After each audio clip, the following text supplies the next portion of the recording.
जय मिथिला। हम टिंकू झा अहाँ सबके देखाबै छी।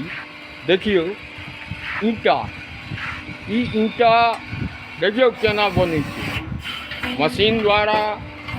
लाइव देखबै छी सीमेंटेड ईंटा छथि और एकरा ई दुनू गोटे उठा कऽ लऽ जा रहल छथिन। हम पीछा पीछा छी, आगे देखबै छी। देखियौ ई सब रखलथि। की नाम भेलै? हमर अशोक राय। अशोक राय जी, कते दिनसँ ई ईंटाके काज करै छियै? लगभग 1 सालसँ हम कऽ रहल छी। 1 सालसँ। बढ़िआँ छै जी, बहुत 1 नंबर ईंटा है। 1 नंबर ईंटा छै। और ई रोजी रोटी दिल्ली बम्बई कलकत्ता मद्रास गेलासँ तऽ बढ़िआँ ने? बिल्कुल बढ़िआँ है। घरमे मिलैए? घरमे छी। खुश छी? एकदम खुश छी। ईंटा चलै छै सेल? खूब चलै छै, मजबूत बढ़िआँ छै। मजबूत है? खूब मजबूत छै।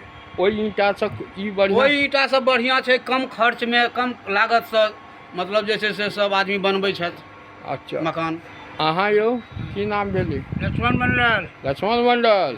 की ईंटामे कते दिनसँ छियै? भऽ गेल हमरो ओतेक दिन भऽ गेल 1 साल।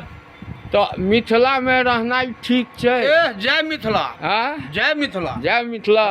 देख लियौ। जय मिथिला। और ई कारीगरसँ सेहो हम बात करऽके कोशिश करै छी। की नाम भेलियै? सुभाष कुमार।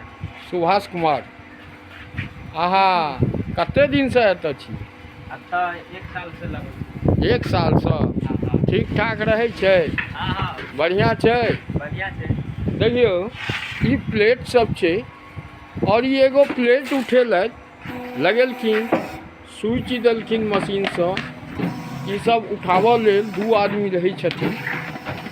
देखियौ ई सीमेंटके ईंटा कते सुन्दर, कते बढ़िआँ, आत्मनिर्भर मिथिलामे एतऽ प्लांट लगेने छथि, धगजरीमे छथि और प्लांट लगेने छथि अहाँ केओ भी विकास जी।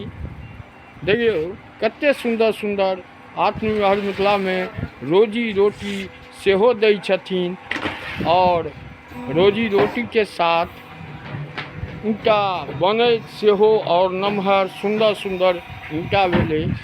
तऽ एही बात पर एक बेर कहियौ सब गोटे जय मिथिला। जय मिथिला।